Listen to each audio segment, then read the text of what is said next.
Eu quero pedir a você, por favor, se você tem a sua Bíblia em mãos, e abra no livro de Lucas. Olha, irmãos, eu tenho chamado a atenção na autoridade que Deus me tem dado para fazê-lo e chamar a atenção dentro daquilo que eu vejo como necessidade para nós, os crentes, os cristãos. Nós estamos precisando a cada dia mais nos apegarmos com o Senhor. O apóstolo São Paulo, já numa das suas cartas, ele dizia assim que os dias são maus, né? E que nós devemos remir o tempo. Os dias são maus e nós devemos remir o tempo. Isso é, nós devemos procurar gastar o nosso tempo na presença do Senhor. E na presença do Senhor a gente não gasta tempo, na presença do Senhor a gente ganha tempo. Porque na presença do Senhor, e quando eu digo na presença do Senhor, estou dizendo você buscar ao Senhor em oração, estou dizendo você disponibilizar tempo que você tem durante as 24 horas do dia, né? Você disponibilizar dessas 24 horas um tempo para você se dedicar à leitura da palavra de Deus. Irmãos, eu tenho observado uma situação. Olha, para você passar 1h30, 1 hora, 2 horas na telinha aí do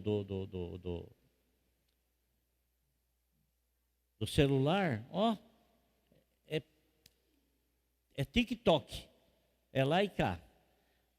Mas você tem dificuldade para meia hora das suas 24 horas diárias para ler a palavra de Deus, aprender a palavra de Deus, se alimentar da palavra de Deus, ser edificado pela palavra de Deus, ser orientado. Olha quantas bênçãos que Deus nos dá quando nós o buscamos através da oração, através da leitura da palavra, através de comunhão com os irmãos.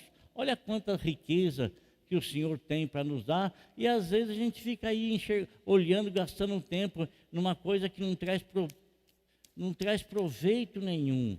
Às vezes até a gente deixa de ouvir o seu pastor, pregador do Evangelho, que vocês conhecem há muito e muito tempo, e a gente vai buscar coisas diferentes na internet. Aí fica com a cabeça inchada, fica uma confusão na cabeça terrível, terrível, terrível, terrível. Então, meus amados irmãos, vamos aperfeiçoar a nossa vida, vamos nos preocupar com a nossa vida espiritual, vamos colocar a nossa vida no altar de Deus e vamos fazer de tudo para permanecer com ela no altar de Deus, né? Se nós vivemos em espírito, vamos andar também em espírito. Isso será muito edificante para a nossa vida, muito edificante.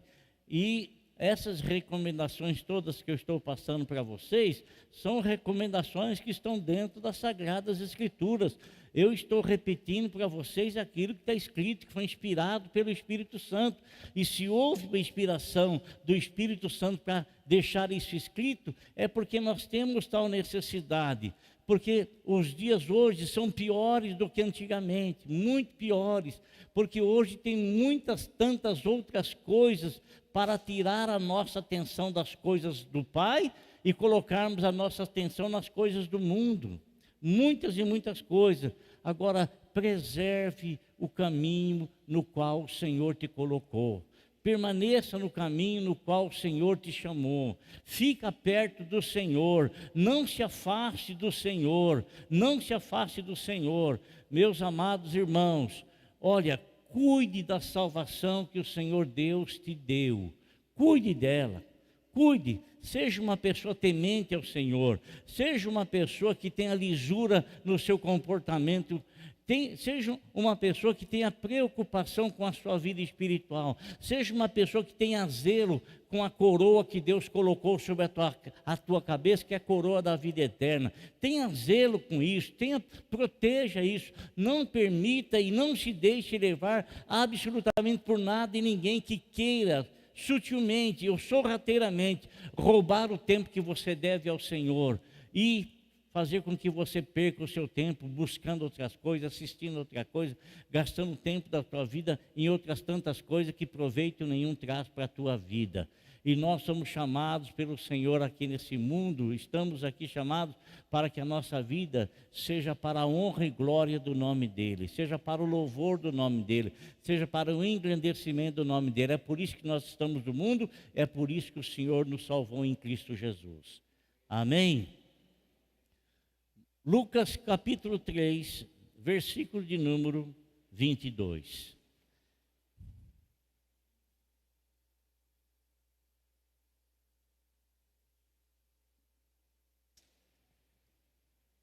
Lucas 3, 22. Essa palavra que eu quero ler com os irmãos, essa palavra, ela foi dita num momento muito importante da vida do Senhor. Ele estava com aproximadamente, não posso dizer que exatamente, muito embora o judeu ele recebia a emancipação aos 30 anos de idade, né? Então aí ele tomava conta do seu rumo, da sua vida. Até então ele devia estar na obrigação obedecendo aos seus pais. E nosso Senhor Jesus Cristo, ele foi exemplo nisso. Até porque o Espírito Santo inspirou ali Moisés e escreveu um dos mandamentos que era: honra teu pai e tua mãe, para que você viva muito tempo na face da terra. E é o primeiro mandamento com promessa. Então você honra o pai e a mãe, e com isso então você vai prolongar os seus dias na face da terra. Honre a teu pai e a tua mãe. E nosso Senhor Jesus Cristo, ele era uma pessoa que conhecia profundamente os ensinamentos da palavra de Deus. Conhecia profundamente.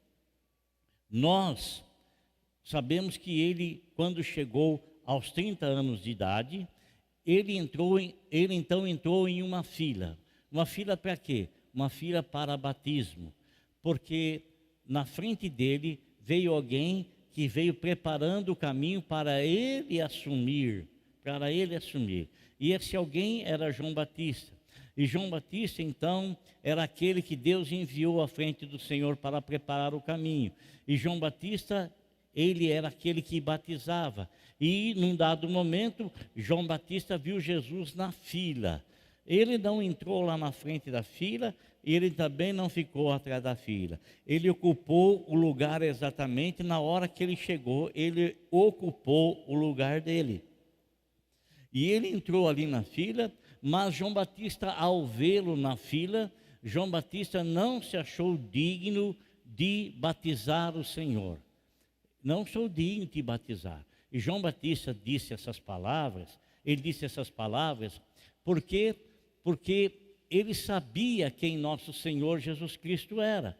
Ele sabia, Jesus era primo dele, Jesus era filho da tia dele, Maria, né? Então, era primo dele. João Batista era filho de Isabel, né? E então, quando ele vê Jesus na fila para batizar, ele não ia batizar Jesus, porque ele tinha uma revelação de quem Jesus Cristo era. Ele sabia que Jesus era antes dele.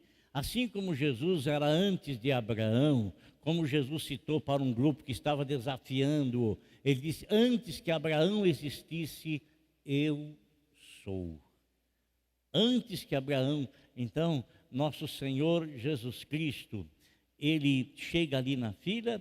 João Batista não quer batizá-lo, mas Jesus conversa com ele e Jesus o convence. Jesus o convence, tá bom? Então fica convencido. Jesus o convence. E Jesus apenas disse assim: vamos cumprir a vontade do Pai, vamos cumprir a justiça do Pai, vamos fazer isso. E João Batista, logicamente, concordou com isso, né? De cumprir a vontade de Deus. Irmão, cumprir a vontade de Deus é sempre bom, sabe, irmão? Olha, cumprir a vontade de Deus não é bom para a sua carne, Porque a sua carne, ela quer os deleites da vida.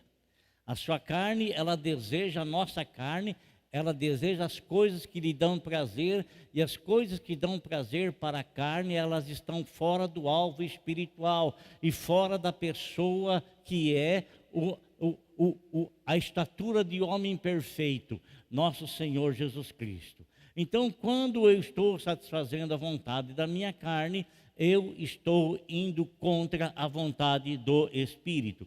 Eu não estou me referindo a coisas que nós devemos para sobrevivermos. Estou me referindo a desejos ilícitos que estão na nossa carne, e esses desejos estão ali por causa do pecado, produzidos pelo pecado. Então, aquele que comete pecado, a Bíblia fala, ele não conhece a Deus.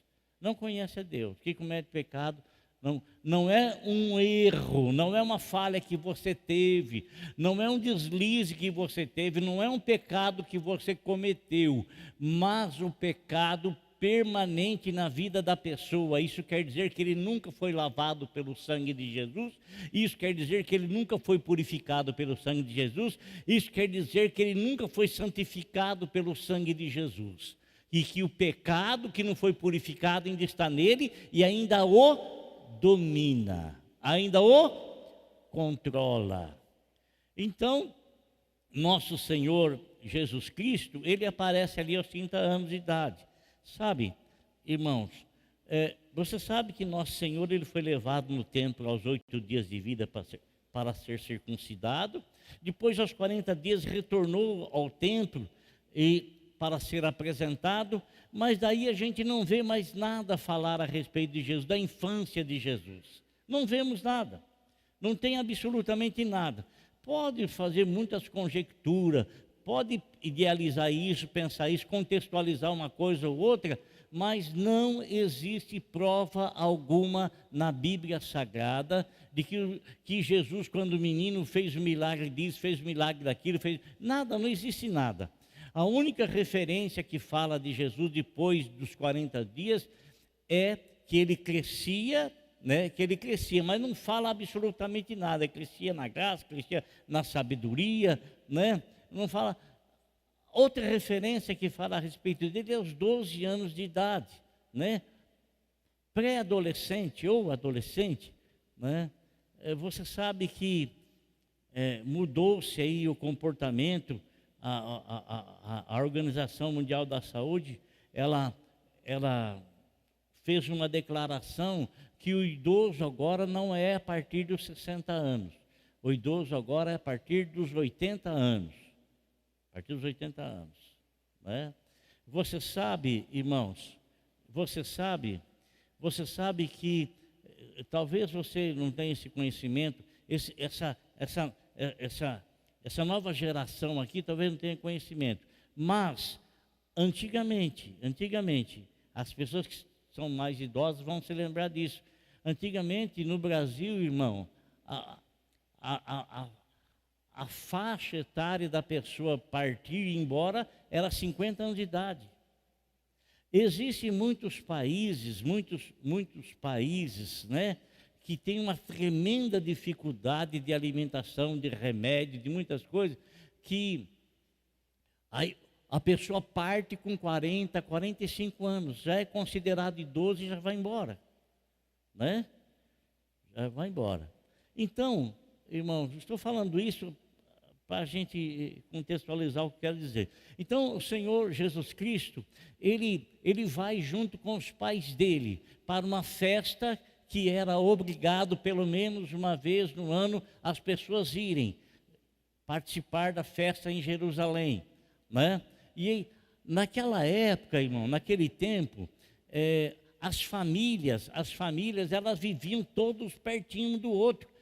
Quando digo família, não estou dizendo o pai, a mãe e os filhos, mas os irmãos, os parentes, eles viviam todos, e eles tinham um líder, que era o líder da clã, que era o líder daquela família, E é isso a gente vê na Bíblia Sagrada, os líderes das tribos de Israel, tem lá os líderes. Então, eles viviam, então, quando eles iam para a adoração, iam para Jerusalém, então não ia 2, 3 ou 4 pessoas apenas, ia aquela turma toda, né? E você pode olhar a árvore genealógica que fala a respeito de Jesus, pode ler aí em Lucas, que é muito importante, eu estava lendo, tem coisas ali importantes, fala nomes e você vê que sobre a árvore genealógica. E então eles foram lá para adoração e eles ficaram lá alguns dias. Então eles estão retornando. Olha só, se está aqui uma família, por exemplo, deixa eu pegar alguém aqui, uma família aqui, o irmão ali, a esposa e os 2 filhos. Então eles foram adorar em Jerusalém, eles estão voltando para a sua cidade. Logicamente, se a filha não estiver junto, eles vão notar de imediato. Logicamente, se o filho não estiver junto, eles vão notar de imediato, porque são 4 pessoas apenas. Mas eles só perceberam que Jesus não estava junto depois de 3 dias. Perceberam que... Então, isso quer dizer o quê? Que tinha uma renca de pessoas juntos, né? Muitos que pertenciam à mesma família. Então, depois, né, eles notaram que Jesus não estava perto. Por que eles notaram isso? Porque nosso Senhor Jesus, quando menino, não por aquilo que a palavra de Deus nos diz, né, e que ele era um obediente a essa palavra, os pais estranharam, tanto tempo ele não está perto. E aí os pais começaram a procurá-lo. E ficaram procurando o menino e não encontraram. Onde é que ele estava aos 12 anos de idade? Estava lá no templo. Irmãos, 12 anos de idade. A criança, ela tem capacidade de aprender tanta coisa e às vezes a mãe, o pai fala, ele é novinho ainda para aprender a falar. Não é novinho não, irmão. Não é novinho não. Não é não. Não é não. A tua formação ou aquilo que está sendo exposto é contrário da palavra de Deus, porque o Senhor fala assim, olha aqui, ensina a criança o caminho que ela deve andar. Eu fico muito contente, porque eu fui conversar com a irmã ali, e ela estava com a filha, e a filha com 2 filhos, então netas.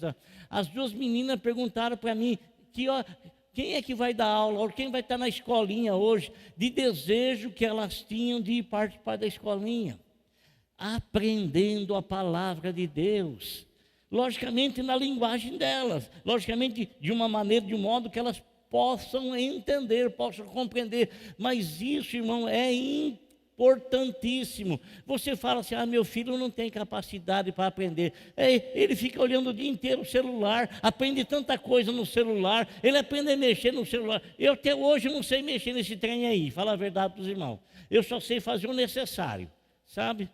E não tenho paciência para ficar cutucando ali, cutucando acolá, cutucando não sei não tenho paciência para isso, para ficar, né, o necessário apenas. Então, às vezes, irmão, a gente corroborar para que os nossos filhos tenham e aprendam, a gente coloca tropeço neles. Sabe o que a gente faz? A gente faz aquilo que os discípulos estavam fazendo.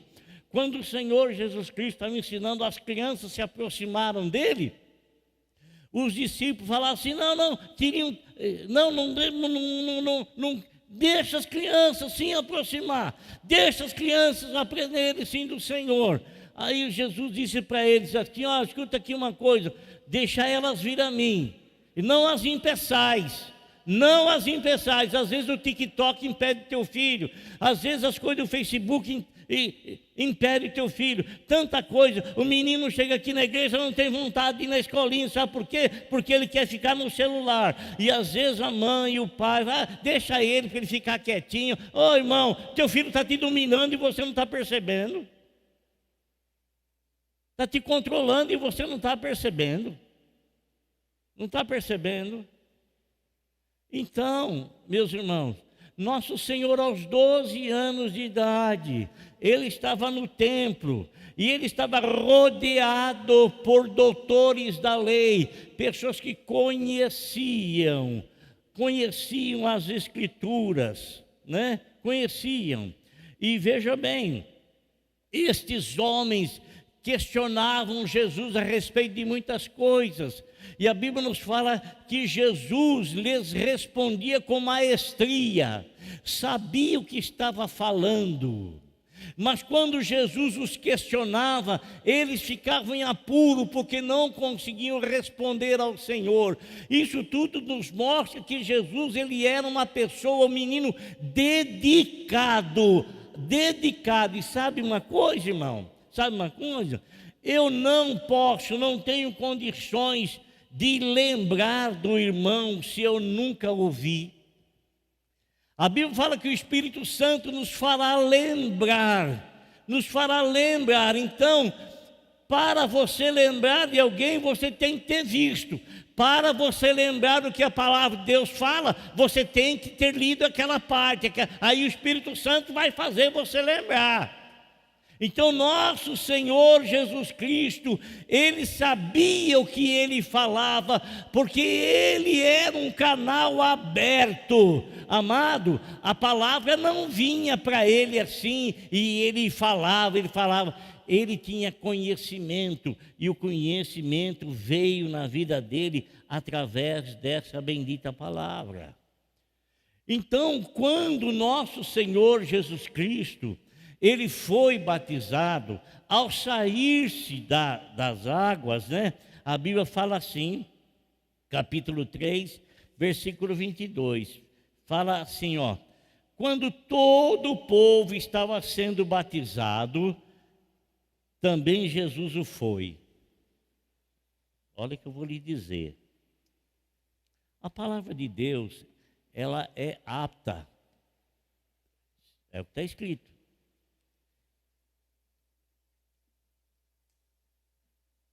Para nos instruir na verdade. Ela é apta para nos repreender. O pai, quando repreende um filho, ele quer o mal do filho? É isso? É isso? Não. O pai, quando repreende o filho, quer orientar, quer ensinar. E repreender não quer dizer sim chamar o filho de qualquer nome, qualquer coisa. Repreender quer dizer, filho, isso aí está errado, é assim que é o certo. Isso é uma repreensão, uma orientação. Então, ela é boa para redarguir, para instruir na justiça. A palavra de Deus, ela é boa para isso. Então, quando nosso Senhor Jesus Cristo, conforme a Bíblia fala aqui, ele estava no caminho para ser batizado, tem muitas pessoas, irmãos, que às vezes elas se julgam até mesmo mais santa do que Jesus, porque o próprio Jesus não se negou ao batismo, não sendo pecador, e o batismo nas águas é para pecador, batismo nas águas não é para ninguém santo não, porque não existe ninguém santo. Batismo nas águas é o reconhecimento de que a pessoa, ela é uma pecadora, e quem não é? Todos pecaram, e todos precisam se arrepender, e o arrependimento, o batismo, é uma prova de que a pessoa assumiu a sua fé e assumiu um compromisso com o Senhor, e ele não está escondendo, ele está declarando isso publicamente quando passa pelas águas. Nosso Senhor, ele estava ali na fila, e quem é você para não estar na fila e não querer entrar na fila? Se ele mesmo não se negou, e mesmo João Batista não querendo batizá-lo, porque João Batista sabia quem ele era, mas Jesus disse, eu vou fazer, e assim como eu fiz, você faça também. Entra na fila. E ele entrou na fila, foi batizado. Olha que coisa tremenda, irmãos. A Bíblia fala assim, quando todo o povo estava sendo batizado, também Jesus o foi batizado. E enquanto ele estava orando, quem estava orando, irmão? Jesus. Amém? Quando ele estava orando, algo aconteceu. Irmão, eu queria ter visto Jesus orar, sabia? Sabia que eu queria ter visto ele orar? Irmã Denise, a senhora já pensou, a senhora já imaginou, nós estamos no meio do povo, Jesus está ali no nosso meio. De repente, irmãos, de repente, ele se depara ali, ele se depara com uma pessoa cega de nascença. Nasceu cega, nunca viu a luz do sol. De repente, amado, o Senhor coloca a mão sobre os olhos dele e manda ele enxergar.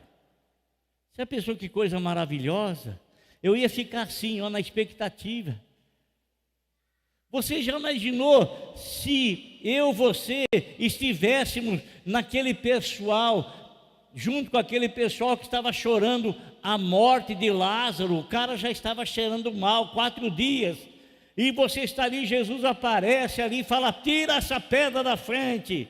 E eu e você ia falar assim: mas quem que ele quer? Que será? Né? Mas daí, quando se tira a pedra da frente, a gente ouve ele falar com o morto, ele manda o morto sair para fora depois de 4 dias. Pelo amor de Deus. Você já pensou, irmão? Você já pensou? Não vai ser maravilhoso? Não seria maravilhoso? Agora imagine você, estando vivo aqui agora, de repente, escuta-se a trombeta tocar, a trombeta do alerta. Você sabe que cada som de trombeta no quartel quer dizer uma coisa, né? E o soldado sabe discernir, ele aprende a discernir o som da trombeta. Chamar para levantar, chamar para tomar café, chamar para entrar em ordem, chamado para ir para o rancho, chamado para... Ele aprende. E nós vamos estar vivos e de repente vamos ouvir o som da trombeta e a gente vai saber que essa trombeta tem um som diferenciado. Não é a trombeta tocada por um homem, é a trombeta tocada por um anjo. Imagine o som que isso vai provocar. Imagine. E quando isso acontecer, o Senhor vai vir nas nuvens. Nós vamos estar vivos e de repente, se estivermos vivos, de repente a gente subiu. Ao subir, sabe o que acontece? A gente... Eu não sei como é que vai se dar isso, mas eu sei que vai acontecer. Porque para mim é algo impossível de acontecer. Mas para Deus todas as coisas são possíveis. Então eu não tenho que pensar como eu, que sou falível, que sou limitado. Eu tenho que pensar aquele que prometeu que vai fazer e que é capacitado para isso. Então ele vai nos chamar. E o nosso corpo, ao ser arrebatado, vai ser transformado nos ares.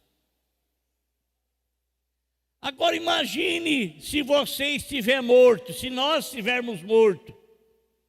A gente vai morrer nessa esperança. Aí o Senhor vai tocar a trombeta, os anjos vão tocar a trombeta, e nós que estivermos mortos, penso eu talvez, vamos ouvir a trombeta chamar o nosso nome. Chamar o nosso nome. Vamos perceber que o nosso dono está nos chamando. E nós vamos o quê? Vamos sair dos túmulos. Você já pensou isso? Que coisa maravilhosa? Que coisa gloriosa, hein? Você já pensou? Então eu não vi Lázaro ser ressuscitado, mas se estiver morto, nós vamos ver um ou outro levantar do túmulo e ascender aos céus e encontrar com o Senhor. Então, quando nosso Senhor Jesus Cristo, amado irmão, ele orou, a Bíblia fala que o céu se abriu. Presta atenção no que eu vou dizer para você. Por que nós fazemos campanha de oração? Por quê? Por que nós fazemos aquela campanha 7 sextas-feiras, ou 12 e tal? E por que a gente faz essa sequência? Porque tem oração que você recebe a resposta dela imediatamente. Por exemplo, se você ouvir a palavra de Deus e você abrir o teu coração e receber Jesus como teu Salvador, a salvação é imediata. Você vai depois, então, você vai fazer o quê? Você vai desenvolver a salvação. Ela é perfeita, mas você não é perfeito. E o perfeito vai estar em você, através do Espírito de Deus, e Ele vai trabalhar continuamente na tua vida para aperfeiçoar a salvação. Aí, irmãos, eu volto o meu olhar lá para aquele homem chamado Daniel. Aquele homem que a Bíblia fala que ele ficou orando durante 21 dias. 21 dias ele permaneceu orando. 21 dias. Ora, irmão, um homem daquele potencial espiritual ter que ficar 21 dias para receber a resposta de Deus. Então as campanhas que nós fazemos de oração, 21 dias de jejum de Daniel, 21 dias de oração, 7 dias de oração, é para nós buscarmos a Deus para obtermos resposta de determinadas situações que a gente vive, e que muitas vezes a oração que a gente faz para ser respondida, a gente entra numa batalha espiritual. Quando o anjo veio e trouxe a resposta para Daniel, o anjo disse para Daniel o seguinte: olha aqui, desde o primeiro dia que você começou a orar, eu fui enviado do trono de Deus para te trazer a resposta. Guarda o que eu vou dizer para você. Todas as respostas que você recebe da sua oração, não pense você que essa resposta, ela vem pairando no céu para lá, pairando no céu para cá, e ela é entregue para você. Irmão, é o anjo correio do Senhor é que traz a resposta para você. Viu? Traz a resposta, sabe? Esse anjo que trouxe a resposta para Daniel e que não conseguiu atravessar. A Bíblia não fala que a nossa luta não é contra a carne e o sangue, mas contra as potestades nos lugares celestiais. Eles formam um cinturão espiritual para impedir que a tua oração suba, e fazem esse cinturão para impedir que a resposta chegue até você.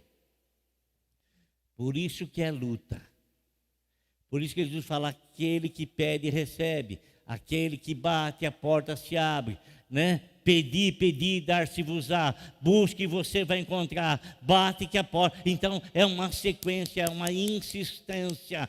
Porque assim como Deus quer responder a oração que você faz, o inimigo quer impedir que você receba a resposta. Daniel ficou 21 dias e o anjo disse para ele: sabe, desde o primeiro dia que você pediu, o Senhor me enviou para trazer a resposta. Mas aqui, o cinturão de demônios estava impedindo eu atravessar. Aí o Senhor então mandou a Miguel, um dos primeiros anjos, e ele veio igual um torpedo, foi arregaçando tudo, foi arrebentando tudo, foi atravessando tudo, e eu pude então trazer a resposta para você. Por isso, irmão, quando você pedir alguma coisa a Deus, não pense você que Deus não quer te abençoar. Não pense você que Deus quer te abençoar, sim, mas tente ter a resposta segundo aquilo que a palavra de Deus nos informa. Nos informa. Então, nosso Senhor Jesus Cristo, Ele orou, o céu se abriu, e o que aconteceu? O Espírito Santo, ele estava orando, o céu se abriu. Oh, que o céu se abra sobre a tua vida, irmão. Que o céu se abra sobre a sua vida. Amém? Que o céu se abra sobre a sua vida e nunca mais feche. Nunca mais feche. Às vezes o céu é de bronze, porque às vezes você não está comunicando com aquela pessoa lá. Você está na linha aqui, mas ele não está na linha lá. tem alguma coisa cortada entre vocês aí, mas o sangue de Jesus Cristo, que nos purifica de todo o pecado, nos dá acesso ao nosso Pai Celestial, ao nosso Pai Santo, que Ele quer, deseja ouvir a tua voz, ouvir a tua oração. Então, nosso Senhor, irmão, Ele, olha só que coisa tremenda, o Espírito Santo desceu sobre Ele em forma corpórea. Ele não é uma pomba. Ele assumiu assim a forma de pomba. Por quê? Porque foi uma resposta que Deus deu para quem? Para João Batista. Aquele sobre quem você vir o Espírito Santo descer sobre ele em forma de pomba, esse aí é o Salvador, esse aí é aquele que vai perdoar, que vai purificar os pecados, que vai santificar a vida, esse é o Salvador. Então, o que aconteceu, amado? Aconteceu a manifestação da Trindade. O Filho de Deus, ele sai das águas orando, o céu se abre, vem o Espírito sobre ele em forma corpórea para assinalar a João Batista que Jesus era o Cristo e que João Batista estava na época de sair fora de cena e quem deveria iniciar o ministério agora, porque João já preparou o caminho, Jesus já estava ali, então quem iria iniciar o ministério agora? O ministério do Velho Testamento encerra-se em João, os profetas do Velho Testamento se encerram em João e começa o ministério da salvação.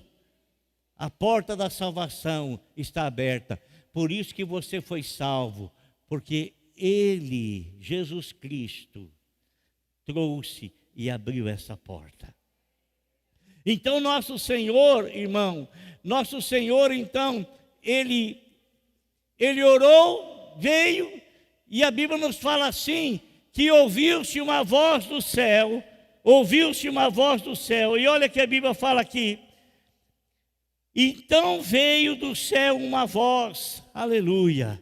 Então veio do céu uma voz, que esta voz, amado irmão, ela venha sempre sobre a tua vida. Viu, irmão? Pelo amor de Deus, não deixe de ouvir a voz do Senhor. Pelo amor de Deus, irmão, não pense você que você vai ouvir a voz do Senhor. Você não se preocupa em ler a Bíblia, você não se preocupa em orar, você não se preocupa em buscar o Senhor, mas lá na esquina tem a Dona Maria que ela fala coisas tremendas. E você, ao invés de buscar a revelação que veio do céu, inspirado pelo Espírito Santo, não estou querendo dizer que a Dona Maria não é usada pelo Senhor, não tenho nada a ver, eu estou apenas usando um exemplo, que às vezes a gente preguiçosamente deixa de ler a palavra do Senhor e vai em busca de revelações. A revelação que é infalível está aqui dentro, nesta palavra. Nesses dias atrás, você ouviu muitas revelações. Você foi levado a crer em muitas predições, em muitas revelações, mas não eram revelações que estavam aqui dentro desta palavra. E essas pseudas revelações iludiu a muitos irmãos. E muitos ficaram chatados com Deus, achando que Deus não cumpriu o que foi falado, irmão. Deus jamais deixa de cumprir o que foi falado. Nós fomos iludidos por sentimentos. Está entendendo o que eu estou dizendo? Está entendendo o que eu estou dizendo? Tá, irmão?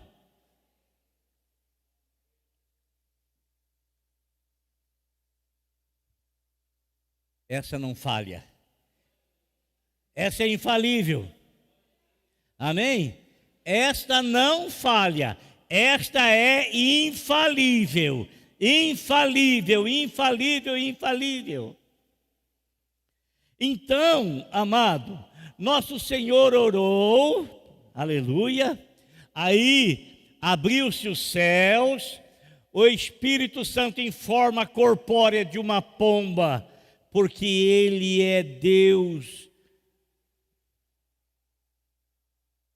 Não existe nada difícil ou impossível para Ele. E de repente saiu uma voz do nada, aparentemente do nada.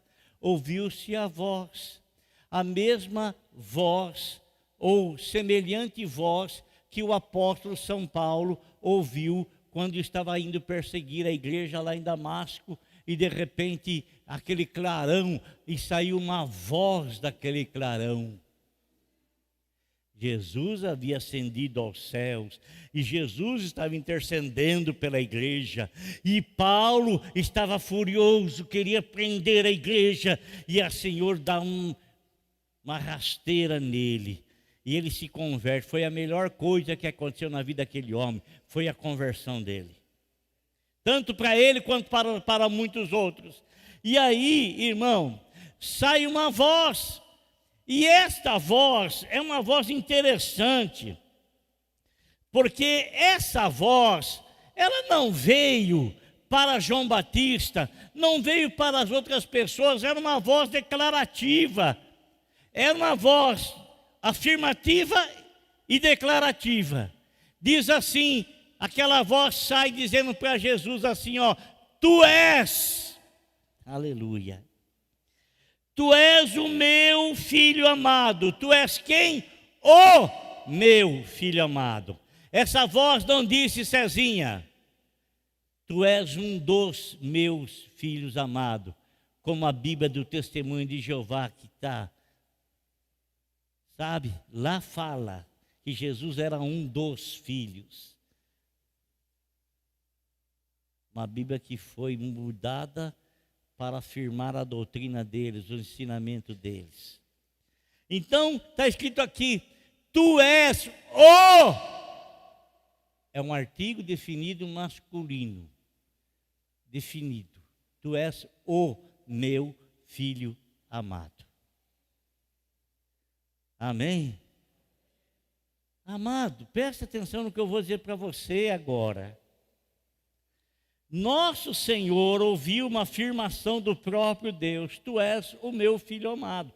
Ele não diz, tu és um dos meus filhos amados.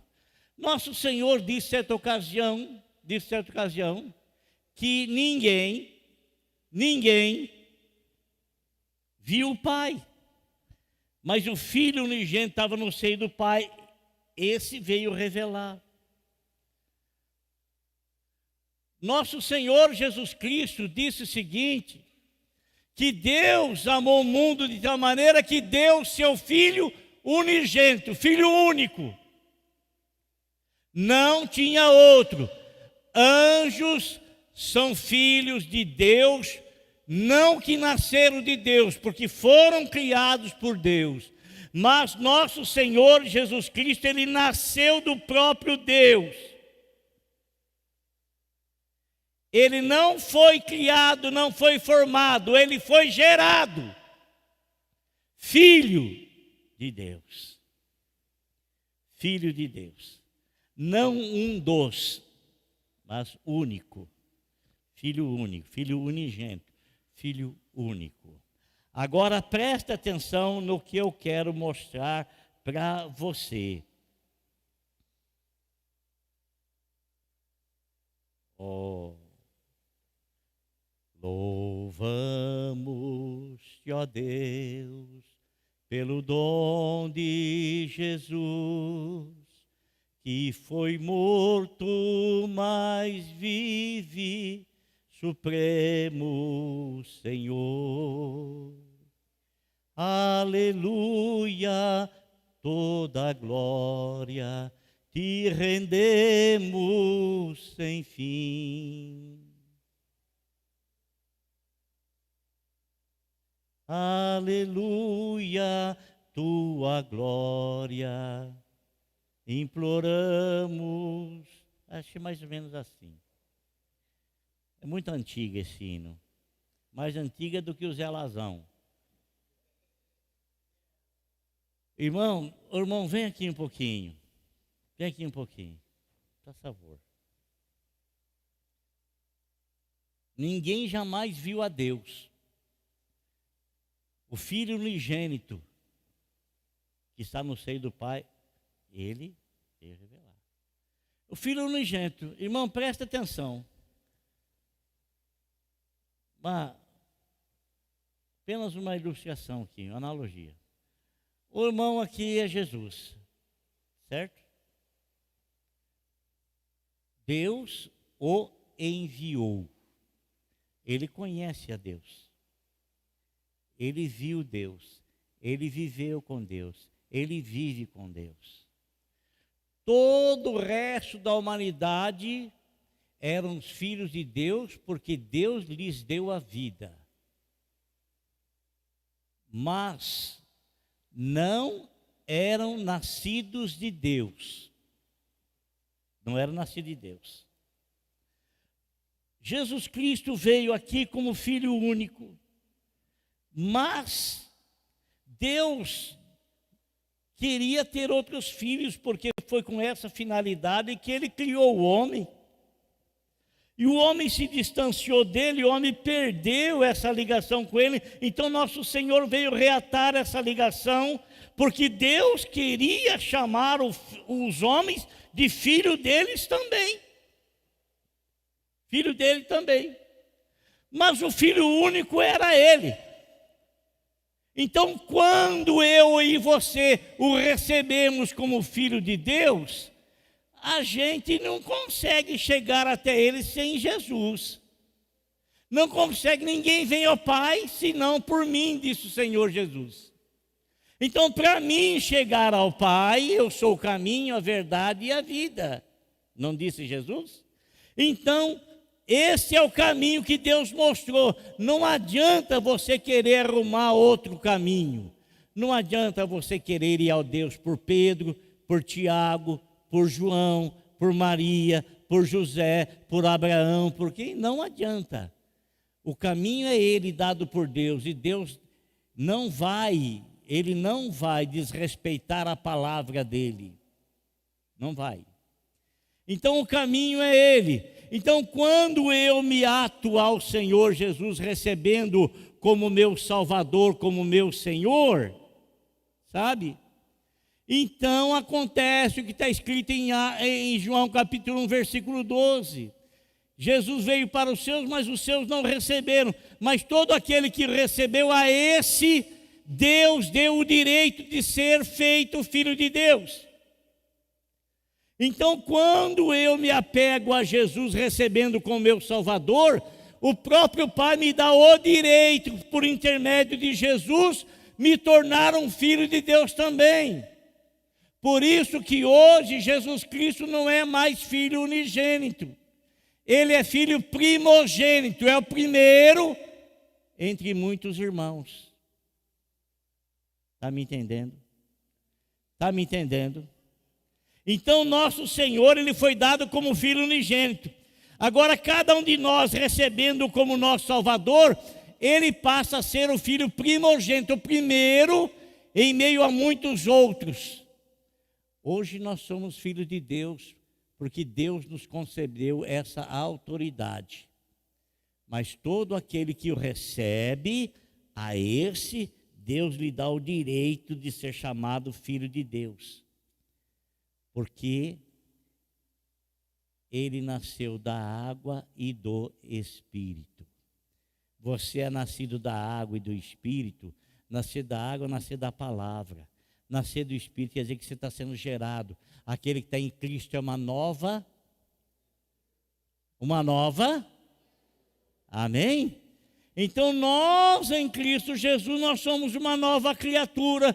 E nós recebemos então o direito, por termos nascido da água, que é a palavra, e do Espírito, temos o direito de ser chamado filho de Deus. Amém? Deu para entender? Compreendeu? Obrigado. Até o Zé Lazão aqui, entendeu, Zé Lazão? Glória a Deus pela tua vida, viu? Glória a Deus de verdade pela tua vida. Louvado seja Deus por tua vida. Então, irmão, nosso Senhor, ele orou. Olha que o Espírito na forma corpórea veio sobre ele, né? A partir desse momento ele iria iniciar o ministério, e ele ouviu uma voz do céu, que o próprio Deus dizendo para ele: tu és o meu filho amado, em quem eu me alegro, em quem eu me comprazo. Agora presta atenção no que eu quero dizer para você, irmão. Presta atenção. Satanás, ele é um bicho ousado, atrevido, cara de pau, sem vergonha. Ele não tem vergonha nenhuma. Não tem vergonha nenhuma. Sabe? Não tem vergonha nenhuma. Nada, nada, nada. Ele não se constrange. Porque ele é mentiroso. A mentira é algo dele. Então mentir faz parte da vida dele, faz parte dele. Ele nunca se firmou na verdade. Igual muitos políticos. Mente. Aprenderam com ele. Ele é o pai da mentira. Aprenderam com ele. Então, presta atenção no que eu vou dizer para você. O que Deus falou que Jesus é? O Filho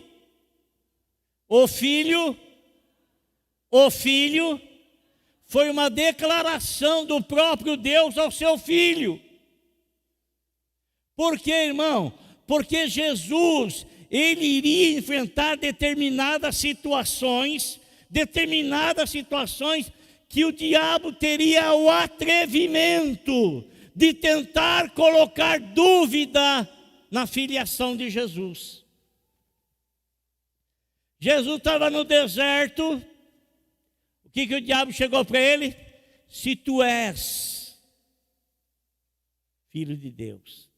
Você acha que Jesus tinha que provar alguma coisa para ele? O próprio Deus já ia dizendo: tu és o meu filho amado. Eu me alegro em ti. Por que o Senhor queria, por que Satanás queria jogar dúvida no coração dele? Se tu és. Não tem que provar nada para você, não. Eu sou o filho do meu Pai. Sou filho de Deus. Já está declarado isso. Sabe o que acontece com muitos de nós? Sabe o que acontece, Murilo? Sabe o que acontece com muitos de nós, irmão Bruno? Sabe o que acontece muitas vezes? Na hora de mais dificuldade nossa, ele vem e fala assim: se você fosse filho de Deus, você não estaria passando por essa dificuldade que você está passando, porque não existe um pai que permita que o filho passe por essa tão difícil dificuldade. Isso quer dizer que você não é filho de Deus.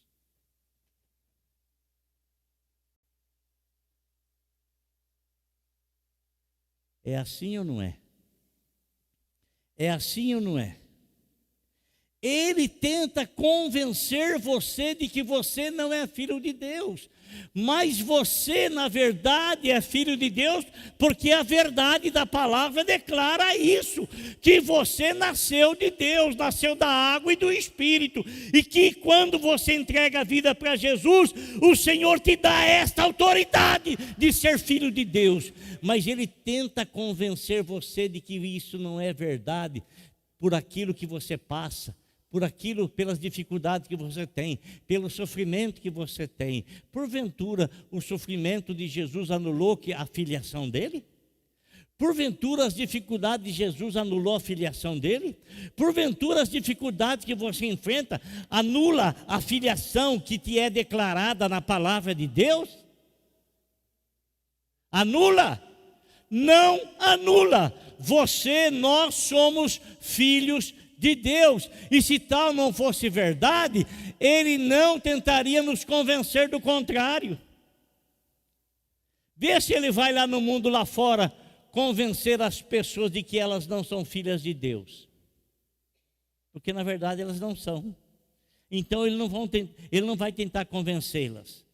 Mas Ele tenta convencer você de que você não é filho de Deus, porque a palavra de Deus afirma que você é. Tenta convencer, aqui, quer saber de uma coisa? Você não é filho de Deus, coisa nenhuma. porque um filho não estaria passando essa dificuldade, podendo Deus abençoá-lo, podendo Deus ajudá-lo, podendo Deus fortalecê-lo, podendo Deus livrá-lo.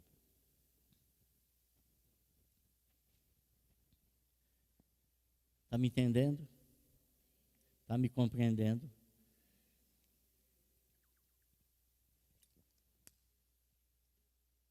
Ele tenta enfraquecer a sua confiança. Ele tenta enfraquecer a tua fé. Ele tenta enfraquecer a tua comunhão com Deus. Ele tenta fazer você ficar chateado com Deus. Tenta fazer você ficar aborrecido com Deus. Tenta fazer você acusar a Deus. Tenta você a fazer determinadas coisas que contrariam a Deus. Esse é meu filho amado, a minha alma se compraz nele. Então, Deus se compraz em você quando você ouve a palavra de Deus e você a projeta e pratica na tua vida. Deus se alegra de você, irmão, da forma como ele se alegrava em Cristo, porque Cristo cumpria com todo o propósito e aí eu não posso te bater. Não, vamos cumprir o propósito de Deus. Vamos cumprir a vontade de Deus. Vamos realizar aquilo que Deus determinou que fosse realizado. Então vamos realizar. Irmão, você é filho de Deus, sim. O sofrimento não anula isso. A dificuldade da vida não anula isso. A catástrofes da vida não anula isso. As provações não anula isso. Não anula, irmão. Você é um filho de Deus. E não é porque você é bonito. Não é porque você, amado irmão, é um halterofilista. Não é porque você não tem dinheiro. Não é porque você tem dinheiro. Não é porque a sua conta está zerada no banco. Não é porque a sua conta está recheada. Não é. Nada disso te faz filho de Deus. Quem te fez filho de Deus foi você a receber Jesus como teu Senhor e como teu Salvador. Aí você teve uma transformação, você recebeu um novo nascimento, você é uma nova criatura, você é uma nova pessoa, você é filho de Deus, porque Deus te deu a autoridade de o ser, porque você recebeu Jesus Cristo, o unigênito, e que agora é primogênito, porque você o recebeu como seu Senhor e seu Salvador. Amém? Você me entendeu? Você me compreendeu?